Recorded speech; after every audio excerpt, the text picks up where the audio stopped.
Class 9th science bio, 9th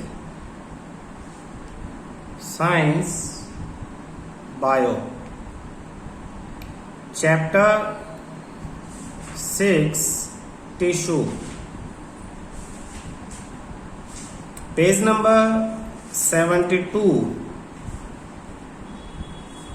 last portion. इससे पहले हम पिछले पार्ट्स में पढ़ चुके। Is the outer layer of A branch of a tree different from the outer layer of young stem. जो young stem है, young stem मतलब एक पेड़ के नई नई टहनी निकली है, एक तो उसकी आउटर लेयर देखो, और एक पुराना जो ब्रांच है, पुरानी पेड़ है, आउटर लेयर, उसमें और इसमें दोनों में डिफरेंस है या नहीं है? हम देखते हैं, बिल्कुल है, होता है। एज प्लांट ग्रो ओल्डर, जैसे जैसे प्लांट बड़ा होता चला जाता है, बूढ़ा होता चला जाता है, the outer protective tissue undergoes certain change. जो उनके सबसे बाहर प्रोटेक्टिव टिश्यू है, उनमें चेंजेस आना शुरू हो जाता है। आप देखोगे जो न्यू ब्रांच निकलती है तो उसकी आउटर लेयर बहुत सॉफ्ट है, एक ही बहुत बारीक एक लेयर है, लेकिन जैसे जैसे वो ब्रांच बड़ी पुरानी होती चली जाती है, उसके ऊपर लेयर थिक होने लग जाती है, बहुत सारी लेयर्स हो जाती है। फिर बहुत पुराना पेड़ होता है तो बहुत मोटी मोटी लेयर्स भी हो जाती है, जिन्हें आप उतार सकते हो, छाल कहते हैं पेड़ की। A strip of secondary meristem replace the epidermis of the stem. Epidermis जो अपर लेयर थी, अब उसको रिप्लेस कर देता है secondary meristems. Cells on the outer are cut off from this layer. जो बाहर की तरफ सेल होती है वो अंदर वाले से कट जाती हैं, वो बाहर रह जाती है, अंदर से नई बढ़ने शुरू हो जाती हैं। This form the several layer, और इस तरह से एक के बाद एक बहुत सारी लेयर्स जो हैं वो बन जाएंगी, और अब थिक कॉर्क की एक लेयर बन जाएगी। कॉर्क और बार्क ऑफ द ट्री, जिसे पेड़ की छाल भी हम बोलते हैं, मोटी मोटी देखी होंगी तुम लोगों ने, पुराने पेड़ों पे होती हैं। Cells of cork are dead. इसकी सेल्स जो बाहर आप छाल उतारते हो, पेड़ का छिलका उतारोगे तो उसकी सेल्स कैसी होती हैं? डेड सेल्स होती हैं।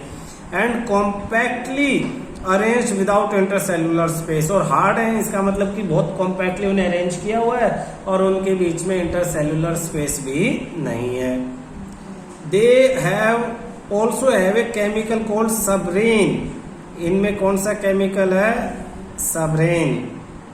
इन their wall that make them impervious to gases and water। इनमें सबरीन है। सबराइन क्या करता है कि इनमें से गैसेस और वाटर को पास होने को अलाउ नहीं करता, रोक देता है इन्हें। इनमें से इनके छेदों को बिल्कुल बंद कर देता है, हार्ड बना देता है इन्हें। इम्पेवियस, पोरस मतलब छेद हो जाए, इम्पर्वियस मतलब उनमें से पास ना होने दे। कॉम्प्लेक्स परमानेंट टिश्यू, अभी तक तो हमने पढ़ा था सिंपल परमानेंट टिश्यू, और अब अगला टॉपिक हमारा है complex permanent tissue. The different types of tissue we have discussed until now are made of one type of cell. जो सिंपल थे ना, सिंपल में क्या था कि वो सब एक ही तरह की सेल से मिलके बने हुए थे, सब एक ही टाइप की, जैसे इसके ऊपर लेयर बनी है तो एक ही टाइप की सेल्स है सारी, तो इसलिए उन्हें सिंपल परमानेंट का। परमानेंट का मतलब तो परमानेंट ही है, लेकिन सिंपल और कॉम्प्लेक्स में क्या फर्क है? सिंपल सिर्फ एक तरह की सेल से मिलके बनता है, और जो कॉम्प्लेक्स है उसमें बहुत सारी सेलें आपस में मिलकर टिश्यू बनाती हैं। Which look like each other, जो एक दूसरे के जैसे दिखाई दे रही है। जैसे ये देखो ऊपर प्रोटेक्टिव टिश्यू ये वाला, इसमें सारी सेल से एक दूसरे जैसी दिखाई दे रही हैं, तो ये प्रोटेक्टिव टिश्यू है, सिंपल परमानेंट टिश्यू एक तरह से। अब कॉम्प्लेक्स हम पढ़ रहे हैं, तो कॉम्प्लेक्स में पढ़ते हुए आप ध्यान दो कि सच टिश्यू आर कॉल्ड सिंपल, लेकिन एक दूसरे टाइप का भी परमानेंट टिश्यू है जिसे हम कॉम्प्लेक्स टिश्यू कहेंगे। इसमें more than one type of cell, ये किससे बना है? एक से ज्यादा type, more than one type, एक से ज्यादा टाइप की सेल से ये मिलके बना है। All these cells coordinate to perform a common function. ये सारी सेल एक दूसरे के साथ कोऑर्डिनेट करती हैं ताकि एक ये कॉमन फंक्शन जो है वो कर सकें। जाइलम एंड फ्लोएम एग्जाम्पल है इनके, xylem and phloem are examples of such complex tissue. They are both conducting tissues and constitute a vascular bundle. They are both conducting tissue, दोनों conducting tissue कौन कौन से, जाइलम और phloem, दोनों ही conducting tissue हैं. Are both conductive tissue and constitute a vascular bundle. vascular bundle का मतलब है पाइपलाइंस का बंडल. पाइपलाइन के बंडल का क्या मतलब है, जैसे कुछ पेन्स को ऐसे इकट्ठे रख लें तो इकट्ठे होने के बाद ये दिखाई दे रहा है ना फिगर में, ये इकट्ठे होने के बाद वेस्कुलर बंडल्स कहते हैं. इसे बहुत सारी पाइपलाइन ऐसे इकट्ठी, तो इस तरह से ये कहता है वेस्कुलर बंडल्स बना देती हैं.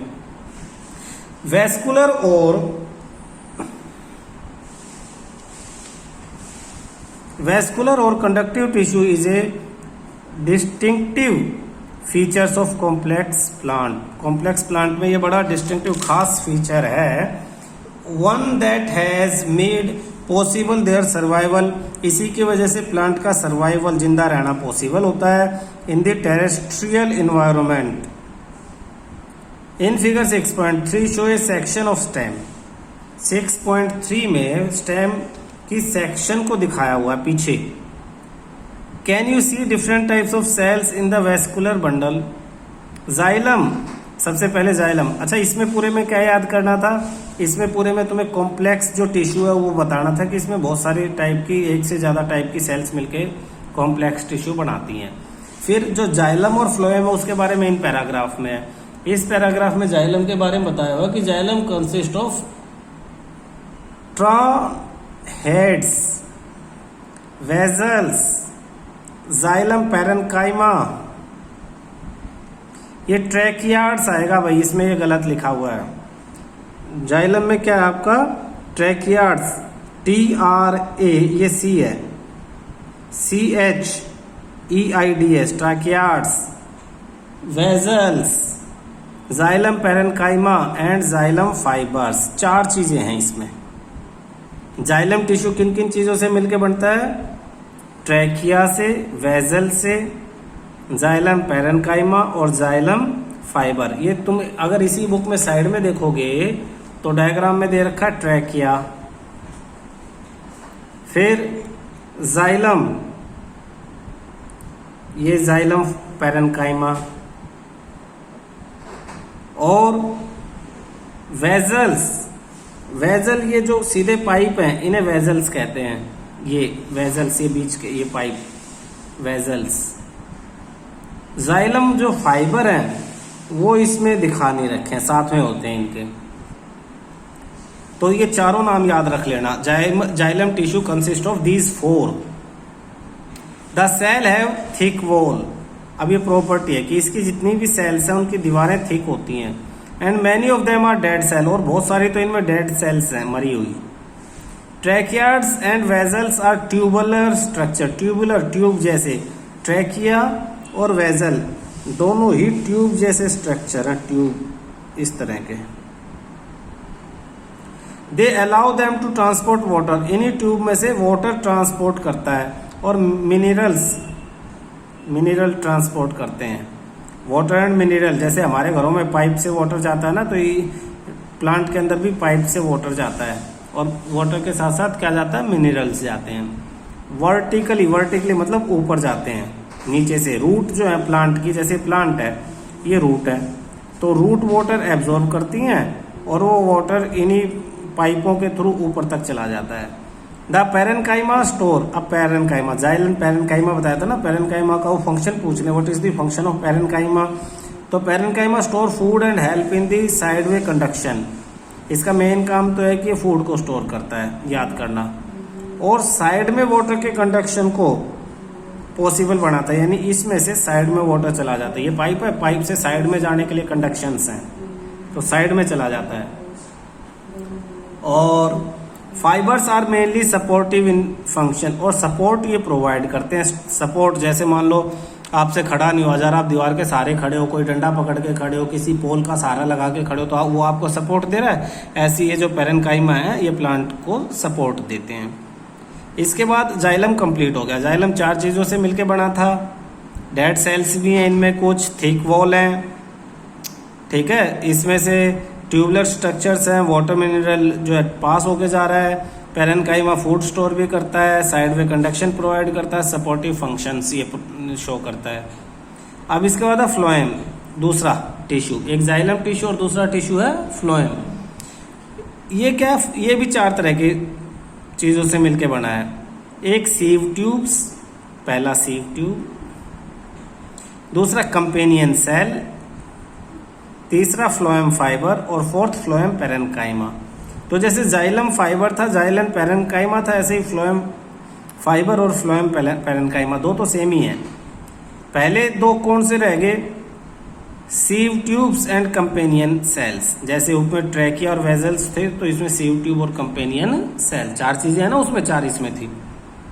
सीव ट्यूब्स आर ट्यूबुलर सेल्स। अब सीव ट्यूब्स भी ट्यूब जैसी सी हैं, ट्यूब वही पाइपलाइन, विच है with perforated wall. Perforated wall का मतलब है जैसे ये दीवार है, इसमें दीवार में छेद है तो इन्हें कहते हैं परफोरेटेड वॉल, ध्यान रखना भाई।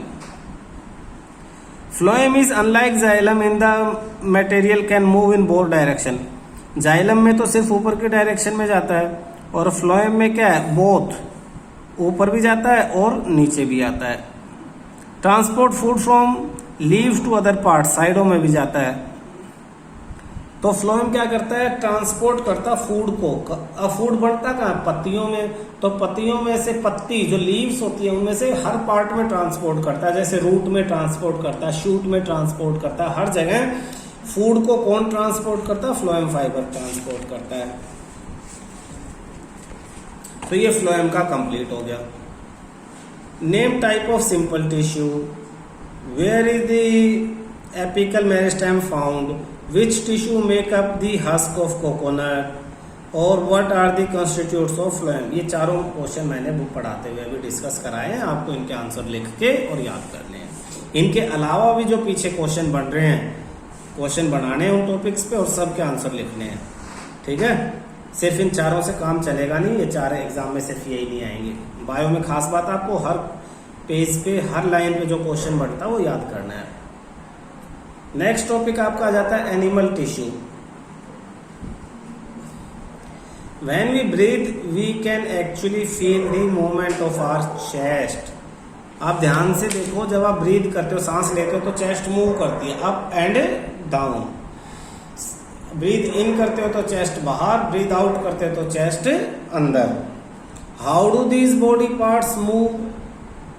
For this we have specialised cells called muscles.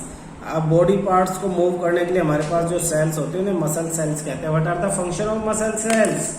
They used to move our body parts. Muscle cells are used to move our body parts. The concentration and relaxation of these cells result in movement. ये cells concentrate और relax करती हैं। Concentrate मतलब सिकुड़ जाती है, relax मतलब relax, loose हो जाती है, बड़ी हो जाती है, इस वजह से मूवमेंट होता है। तो आप location of muscles fibre, muscles fibre की लोकेशंस डायग्राम में दिखा रखी, कहाँ कहाँ होती है मसल फाइबर, होती कैसे है, इस तरह की होती है, लंबी हो जाती है खींच के, रिलैक्स छोटी हो जाती है। तो इस तरह से ये कंसंट्रेटेड मतलब कॉन्ट्रैक्टेड होती है और रिलैक्स होती है। During breathing we inhale oxygen. जब हम ब्रीथ सांस लेते हैं तो हम ऑक्सीजन को अंदर लेते हैं।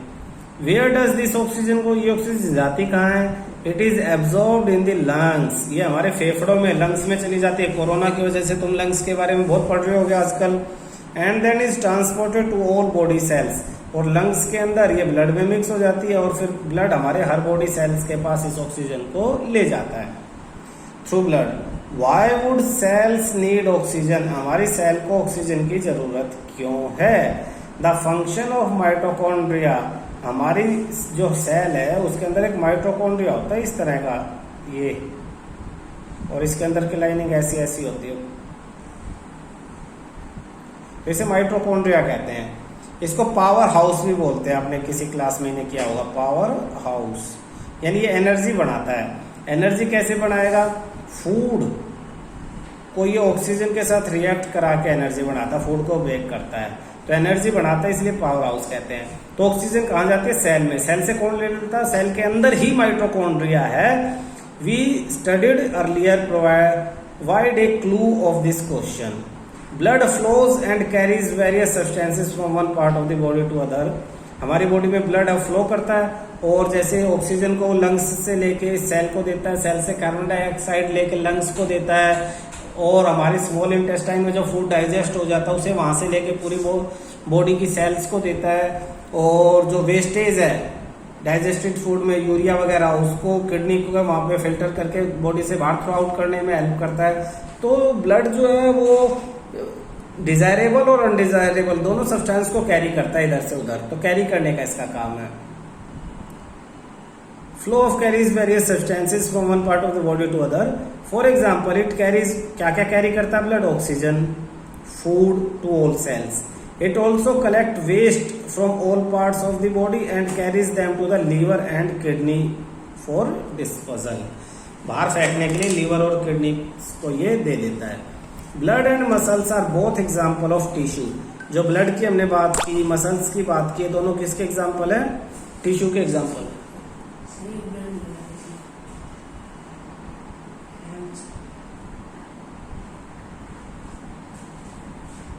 रुको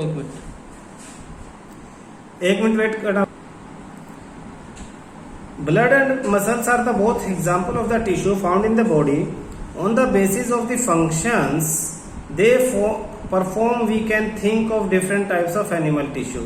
ये अलग अलग तरह के काम करते हैं तो हमने अलग अलग टाइप इनको टिश्यू बोल दिया है। सच एज, अब टिश्यू को किस टाइप में हमने? एपिथेलियल टिश्यू, ये एनिमल टिश्यू है, पहले प्लांट टिश्यू थे। Connective tissue, muscular tissue, nervous tissue, ये 4 टिश्यूज के बारे में हम बात करेंगे। ब्लड क्या करता है? ब्लड कनेक्ट करता है बॉडी के अलग अलग पार्ट्स को, तो blood is a type of connective tissue. Muscle form the muscular tissue, तो मसल्स का तो मस्कुलर क्लियर है, बट ब्लड का याद रखना, blood is a type of connective tissue, क्योंकि ये हमारी बॉडी की हर सेल्स को आपस में कनेक्ट करता है। अब हमने सबसे पहले क्या पढ़ा? Epithelial tissue. तो अब एपिथेलियल टिश्यू के बारे में हम और एक्सप्लेनेशन के साथ पढ़ेंगे। The covering of protective tissue. Covering, हमारी बॉडी की कवरिंग, हमारे हर एक ऑर्गन की कवरिंग, जैसे प्लांट में भी थी, तो ऐसे हमारे बॉडी के हर एक ऑर्गन के, हमारी बॉडी, ये फिंगर के ऊपर ये जो कवरिंग है, हर जगह जो कवरिंग है, ये हमारी बॉडी के इनर पार्ट्स को कवर करके रखती है, प्रोटेक्ट करती है।